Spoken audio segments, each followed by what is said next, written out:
Honey, you're not a blood elf. But you said I can be anything I want to be.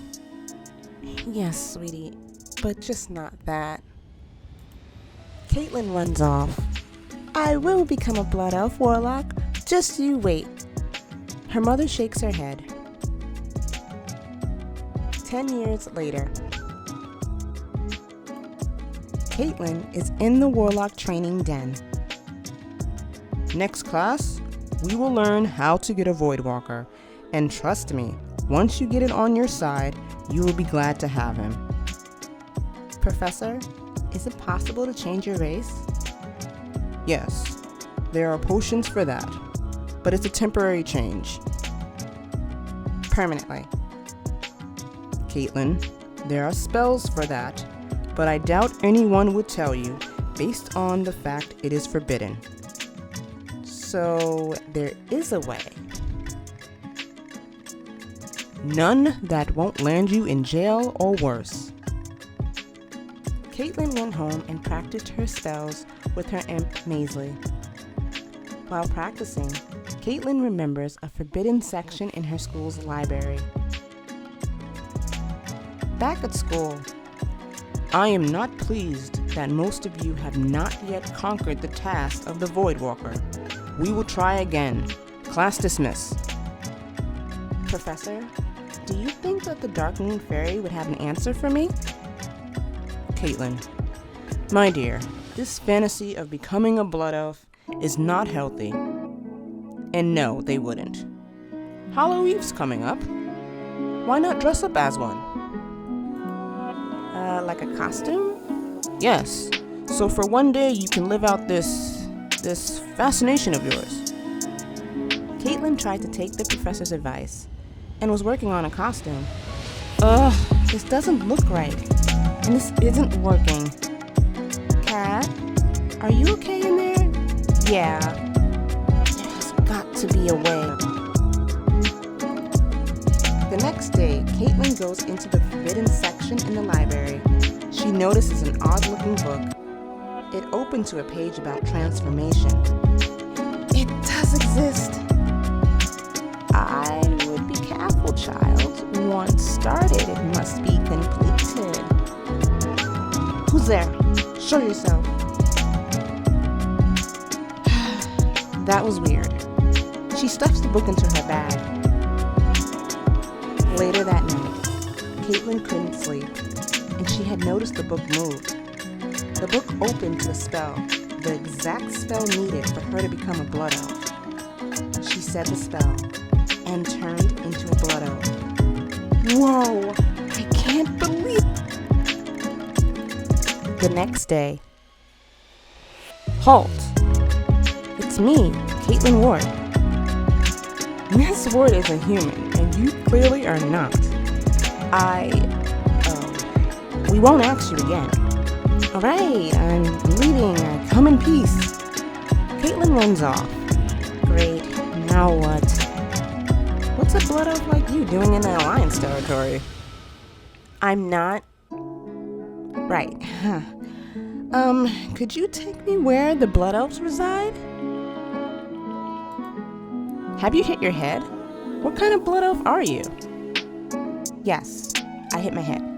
If you know which way the blood elves are, tell me, or just leave me alone. Typical blood elf. My lady. Caitlin stepped through the portal. The city of Silvermoon looked gorgeous, so bright, so regal. I can get lost here. Wow. She walked around the city of Silvermoon in awe. Years went by, and her former life as a human became an unreal memory. She continued to study and learn. Within time, she became one of the most sought-after warlocks. Caitlin? Caitlin Ward? She turned and noticed a simple-looking human. I knew a human with that name. She stared at him. What happened to you?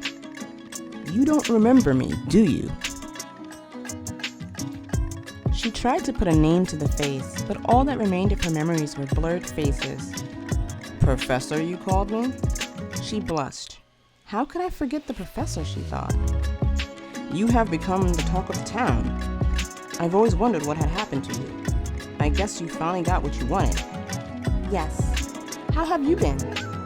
Do you plan to turn yourself in? You're a fraud. She stood in disbelief. Why would I do that? I created a new life.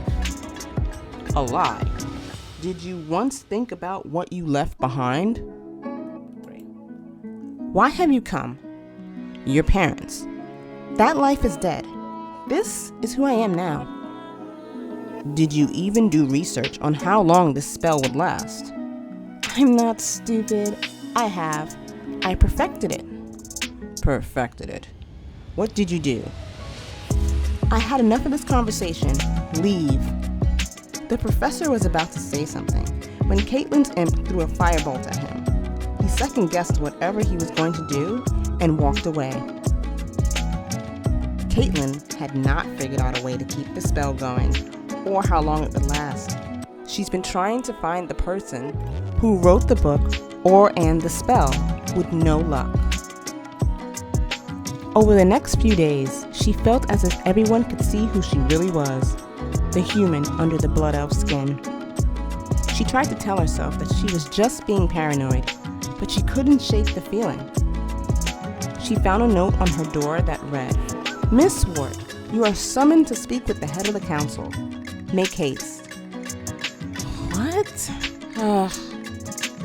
She went to speak to the head of the council. To her surprise, her old professor was there. What's he doing here? Ah, Miss Ward, it has come to my attention. You are a human? It's not true. Lying will only make it worse. Worse? I've committed no crimes. There are no laws against this, if this is true. She has lied. I live in my truth. Mr. Bassett, Miss Ward hasn't committed any crimes. Let's leave it within this room. You are dismissed. Professor leaves. This isn't over, Miss Ward. Mr. Bassett. Miss Ward, I am so sorry for these accusations against you. Pay this no mind. Oh, I won't. But tell me, is it true? Of course not. I think the professor has some sort of weird obsession. Very well then. Back at Catilin's home. Stupid professor. You will pay for that.